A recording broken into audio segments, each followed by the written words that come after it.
Nous sommes ensemble pour un nouveau message Parole de vie. J'espère que vous êtes bien installés pour suivre, écouter, mais surtout mettre en pratique la parole de Dieu. Ce message qui est vivant, qui a toujours quelque chose à nous enseigner, quelque chose à nous apprendre. Et j'espère que vous allez aussi aujourd'hui faire quelques découvertes comme moi je les ai faites. Nous lisons un texte dans l'évangile de Marc chapitre 11. Lorsqu'ils approchèrent de Jérusalem, de Bethphagée et de Béthanie, vers le mont des Oliviers, Jésus envoya 2 de ses disciples en leur disant : « Allez au village qui est devant vous. Dès que vous y serez entrés, vous trouverez un ânon attaché sur lequel aucun homme ne s'est encore assis. Détachez-le et amenez-le. Si quelqu'un vous dit : « Pourquoi vous faites cela ? » Répondez : « Le Seigneur en a besoin. » Et à l'instant, il le laissera venir ici. Ils s'en allèrent, trouvèrent l'ânon attaché dehors, près d'une porte dans la rue, et ils le détachèrent. Quelques-uns de ceux qui étaient là leur dirent : « Que faites-vous ? Pourquoi détachez-vous cet ânon ?» Ils répondirent comme Jésus l'avait dit, et on les laissa aller. Lorsque j'ai lu ce texte récemment, ces mots ont surgi du texte, se sont détachés du texte, et c'est littéralement le mot, ou les deux mots qui sont les deux mots, notre ligne pour ce moment de partage biblique, de prédication. Être détaché pour être attaché. Détaché de quelque chose pour être attaché à Christ. Car être attaché à Christ est une chose, bien sûr importante et précieuse, mais auparavant, pour pouvoir vivre cet attachement et entrer dans cette mission, bien nous devons être détachés de certaines choses, tout comme l'image nous le montre de cet ânon qui était attaché à un piquet, à une porte, nous dit le texte. Quelque part, il était attaché en attente. Il ne se passait rien, il était immobile, il était aussi inutile, en repos, on va dire, alors qu'il va être détaché pour une fonction élevée. Il allait entrer dans sa vraie vocation, imaginez, porter Jésus. Donc dans le contexte, nous sommes à la veille de la passion de Jésus. Le temps est court, les jours sont comptés. La passion de Jésus va commencer, sa souffrance pour nos péchés, pour les péchés du monde, seront bientôt là devant lui à partir de Gethsémanée, à partir du moment où il sera jugé, flagellé, portant sa croix, montant sur Golgotha pour offrir et donner sa vie comme une rançon pour beaucoup. Il a payé le prix pour nous. Mais avant cela, il a été porté, il a été mis en contact avec une simple petite bête de somme, un ânon, qui allait l'emmener dans sa ville, et cela en accomplissant parfaitement la prophétie qui est écrite dans Zacharie, au chapitre 9 et au verset 9. Regardez comme le texte est précis, comme la parole de Dieu est précise et authentique, comme elle va s'accomplir. Sois transportée d'allégresse, fille de Sion, pousse des cris de joie, fille de Jérusalem. Voici ton roi vient à toi. Il est juste et victorieux. Il est humble et monté sur un âne, le petit d'une ânesse. La prophétie va s'accomplir. Incroyable. La prophétie montrait que Jésus devait être porté par un ânon et voilà que les choses se passent ainsi. Les choses se passent ainsi.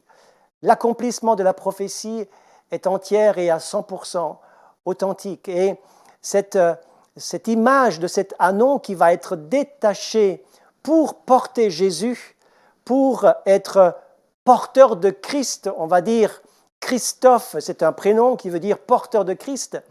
Nous sommes appelés à être des Christophes, des porteurs de Christ qui vont amener Christ là où il doit rentrer, là où il doit aller. Et ce que nous devons voir maintenant en tout premier, c'est que bien sûr, pour être détachés, nous devons d'abord être détachés de certaines choses. Et c'est de ça que je voudrais vous parler aujourd'hui. De quoi avons-nous besoin d'être détachés? Tout comme cet anneau était attaché à un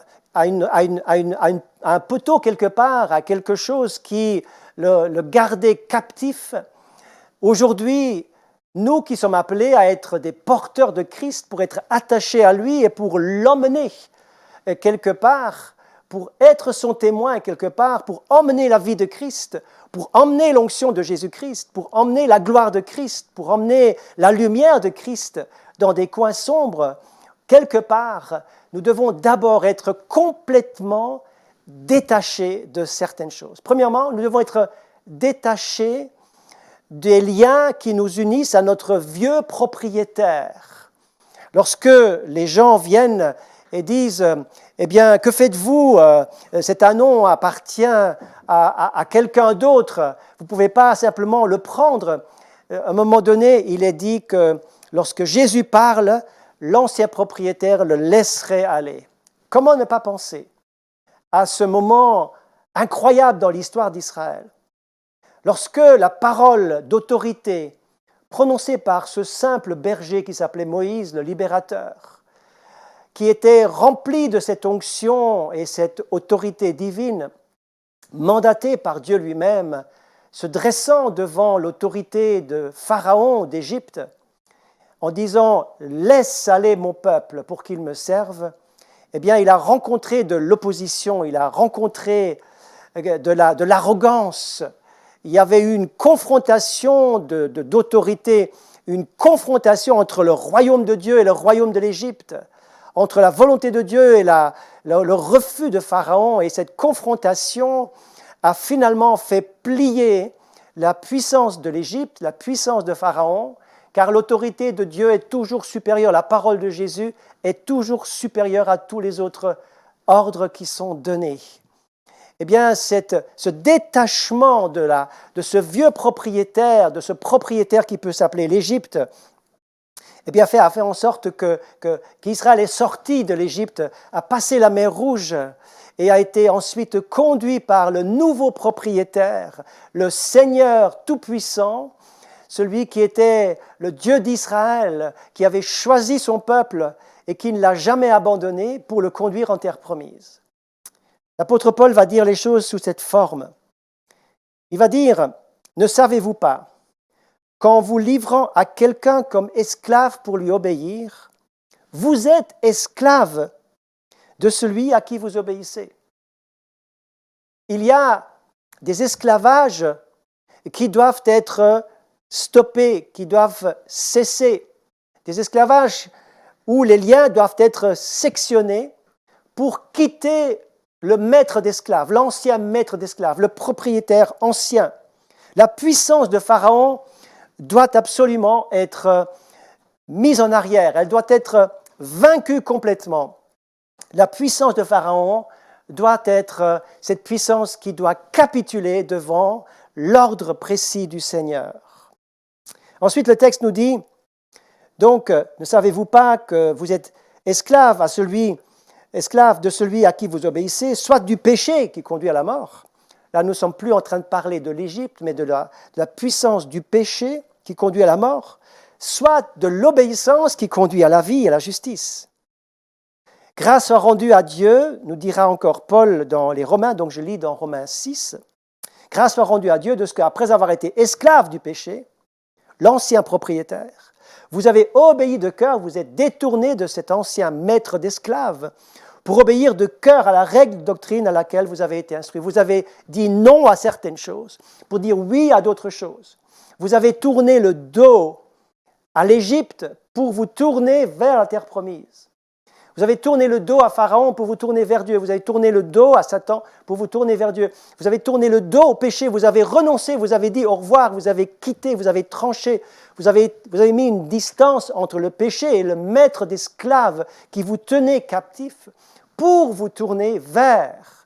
C'est ça qui est donc relaté dans Romains chapitre 6 d'une manière magistrale où l'apôtre va dire carrément que vous êtes devenus une même plante avec Christ dans sa mort et dans sa résurrection. C'est-à-dire que si tu dis au revoir au péché, si tu te mets dans la mort de Christ, si tu acceptes que ces choses doivent impérativement passer par la mort, que Jésus est mort pour ça, mais qu'en même temps je suis mort avec Christ, alors la puissance de résurrection, alors la puissance de la vie nouvelle te relèvera et restera aussi attachée à toi. Si tu dis oui à la mort en Jésus, Jésus te dit, je te dis oui pour la résurrection, et tu seras et tu vivras en nouveauté de vie par ma puissance. Voyez-vous, la vie chrétienne ne peut être vécue que par la puissance de la résurrection. C'est pourquoi il faut être d'abord détaché de l'emprise de l'Égypte, de l'emprise de ces liens anciens avec mon ancien propriétaire qui réclamait son droit sur ma vie. Lorsqu'Israël est sorti de l'Égypte, ils étaient bel et bien sortis, mais l'Égypte n'était pas sortie de leur cœur. Et dans ce désert où ils vont être éprouvés, testés, mais aussi voir la providence de Dieu, dans ce désert va ressurgir justement ces anciens fonctionnements, ces regrets de cette nourriture de l'Égypte, etc. Ils doivent encore être libérés intérieurement de cet ancien propriétaire et de ses services. Ils devaient quitter ces regrets, cette mentalité du désert, cette mentalité d'esclave, cette mentalité qui les attachait encore quelque part d'une manière invisible à leur ancienne façon de vivre. Mes amis, il y a beaucoup de personnes qui ont besoin d'être détachées intérieurement de liens. Non pas que nous ayons toujours besoin qu'on nous chasse des démons, non. Mais nous devons choisir de nous délier de notre fonctionnement ancien et dire au nom de Jésus, je suis mort en Christ et je reste mort en Christ et mon ancienne nature reste dans les eaux du baptême pour que je puisse me lever et avancer en nouveauté de vie qui est la puissance de la vie de résurrection. Une même plante avec lui dans sa mort et sa résurrection. Si nous avons part à sa mort, nous avons part aussi à sa vie. Quitter. Je pense à ce sketch, à cette représentation que nos jeunes ont fait un jour, où quelqu'un est là sur la scène et puis il joue avec les choses interdites, il flirte avec le péché, avec les choses qu'il a envie de faire, etc. C'est pratique ancienne, c'est pratique mauvaise. Et quelqu'un par derrière vient lui mettre un petit fil tout fin autour. Il rentre dans un lien, dans une spirale. Et lorsque la personne réalise qu'il est lié, il va faire un geste brusque et avec ses forces personnelles, il va briser tous ces liens et il dit « Ah, vous ne pouvez pas m'avoir comme ça, je suis libre, je suis fort. » Mais il va continuer à jouer avec les choses interdites, il va jouer avec ce que Dieu n'approuve pas et il va flirter avec les limites de ce qui est autorisé, de ce que Dieu permet et tolère. Et il va jouer en flirtant avec les limites et il va à nouveau être dans cette zone dangereuse où la personne par derrière va continuer à enfiler, tourner autour avec un fil tout fin, mais il va faire des tours et des tours et des tours. Et à un moment donné, la personne dit « Ah, de toute façon, je suis capable d'être libre quand je veux. » Et à un moment donné, il fera un effort. Et il verra que cet ensemble de fils sont tellement solides qu'il n'arrive plus à se défaire, il est piégé. Trop de chrétiens croient qu'ils sont libres, alors qu'en réalité, ils croient gérer les choses, en réalité, ils sont absolument esclaves de ce qu'ils voient, de ce qu'ils écoutent, de ce qu'ils font, de ce qu'ils pratiquent. Ils sont esclaves de ces choses qui sont plus fortes. Et la chose dont je voudrais parler aujourd'hui, nous devons quitter l'ancien propriétaire et rompre avec lui, je dirais même divorcer avec le diable, divorcer avec les choses qui appartiennent au royaume des ténèbres, mais aussi nous devons quitter les fonctionnements secrets, les péchés secrets. Il y a des choses, voyez-vous, et je constate que certaines choses sont bien par devant, mais sont dans le secret. Il y a des choses qui ne marchent pas. Il y a des liens secrets, il y a des péchés que personne ne voit, que personne ne connaît, que Dieu seul voit et que vous connaissez peut-être. Permettez-moi de vous interpeller sur ce sujet. Que vous connaissez, vous pratiquez dans la solitude, lorsque vous êtes seul, que personne ne vous voit, eh bien ces choses sont vues par Dieu et ces choses vous piègent. Vous dites « Ah mais moi je gère ». Non, Ce sont les choses interdites qui vous gèrent. C'est vous qui êtes déterminé, qui êtes commandé, contrôlé par ces choses secrètes. Il y a des gens qui font des pratiques occultes, pratiquent la superstition, le fétichisme, les secrets, les formules et toutes sortes de choses magiques et interdites strictement par la parole de Dieu. Vous devez rompre, déchirer ces liens, quitter et divorcer d'avec ces choses clairement. Ces choses attristent le Saint-Esprit. Donc, veillez sur vous. Veillez et ne vous laissez pas attacher, mais soyez détachés de ces choses. Ce sont des petites choses parfois, qui peuvent stopper et briser l'onction du Saint-Esprit. Ce sont les petites choses. Un petit grain de sable dans le carburateur d'une voiture peut stopper un gros moteur. Une petite fuite d'eau dans un bateau peut donner une infiltration d'eau et faire couler le bateau. Une petite brèche, une petite mite peut manger votre beau vêtement et détruire le vêtement que vous avez acheté à grand prix. Un petit péché peut briser la communion avec Dieu. Ceci est important. Nous voulons aussi nous détacher, nous l'avons dit, de l'ancien propriétaire, du maître d'esclaves, des petits péchés ou des grands péchés secrets.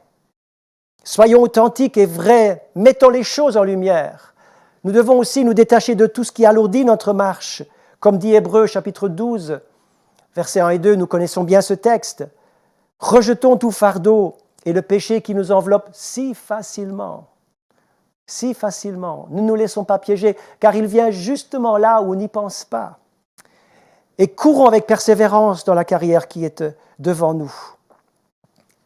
Détachons-nous de tout ce qui alourdit notre marche et de tout ce qui nous permet, qui nous empêche d'avancer. Tout ce qui nous empêche d'avancer. Regardez ce que Jésus dit dans Luc chapitre 9, verset 59. Un autre lui dit, « Seigneur, permets-moi d'abord d'aller ensevelir mon Père. » Mais Jésus dit, « Laisse les morts ensevelir leurs morts. Toi, va annoncer le royaume de Dieu. » Un autre dit, « Je te suivrai, Seigneur, mais permets-moi d'abord d'aller prendre congé de ceux de ma maison. » Jésus lui répondit, « Quiconque met la main à la charrue et regarde en arrière n'est pas propre au royaume de Dieu. » Alors il faut être clair, le Seigneur ne veut pas la division dans les familles. Mais parfois, et je l'ai remarqué, les gens sont tenus par le groupe familial qui les empêche d'entrer dans la volonté de Dieu.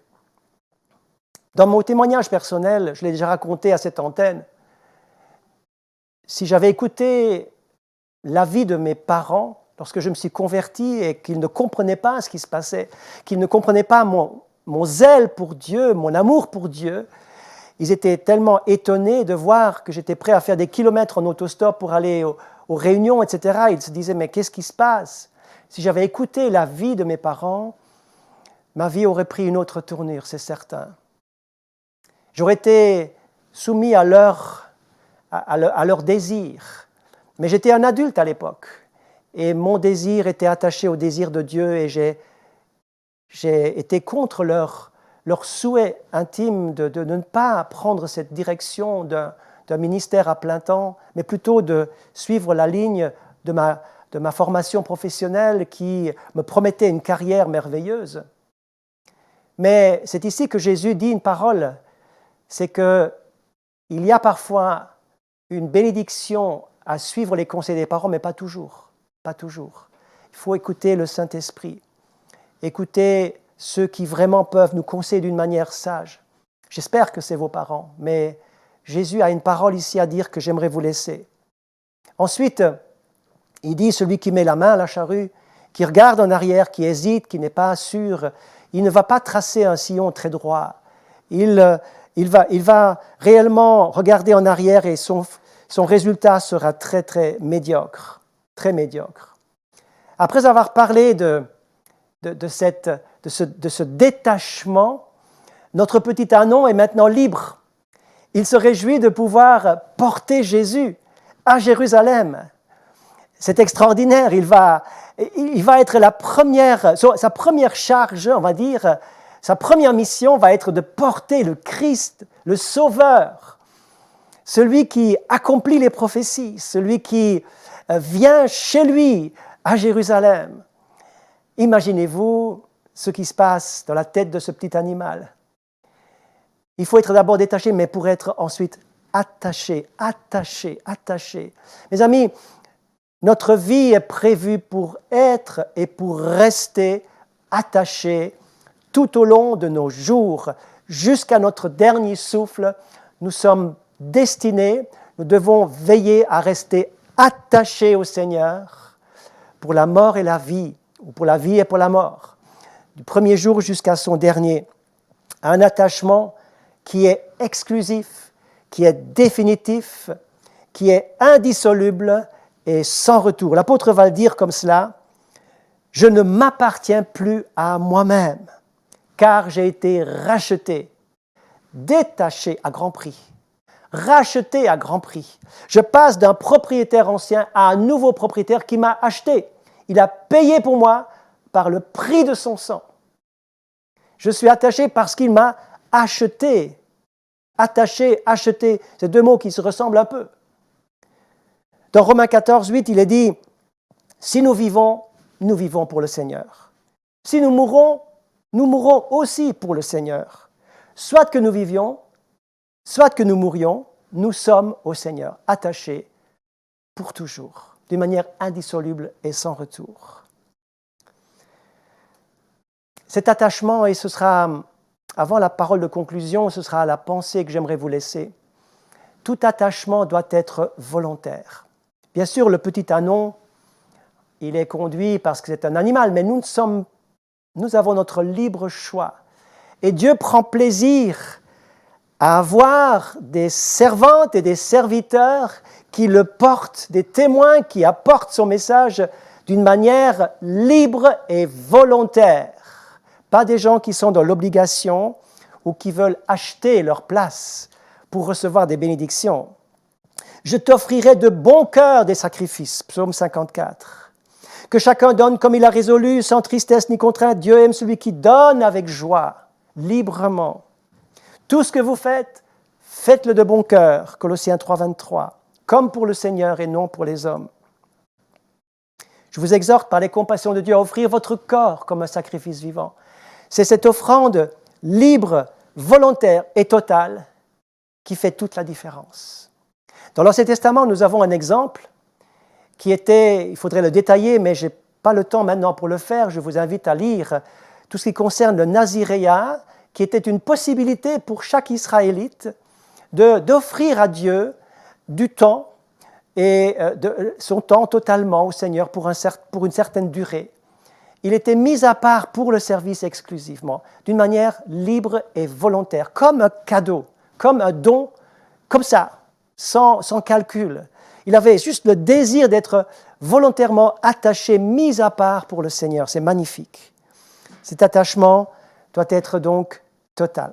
Maintenant, je termine mon message. Ce message qui, pour moi, a trois conclusions merveilleuses. Premièrement, il est dit dans ce texte que la parole qui va résonner, le Seigneur en a besoin. Le Seigneur, il a simplement besoin de toi. Il a simplement besoin pour ta vie et elle trouvera sa place, son utilité, si tu te mets à disposition, si tu dis, Seigneur, je dis au revoir à quelque chose, je tourne le dos à quelque chose, mais je me tourne vers toi. Seigneur, je me mets à disposition, je m'attache à toi, me voici pour te servir. Faites cette prière, faites cette simple déclaration aujourd'hui. Le Seigneur a besoin de vous. Oui, de vous. Il a besoin de vous, quelle que soit votre formation, quel que soit votre état et vos circonstances d'aujourd'hui, il a besoin de vous. Mettez-vous à disposition, faites quelque chose et commencez quelque part. Deuxièmement, cet ânon est arrivé à la même destination que Jésus. Votre destination sera la destination de Jésus.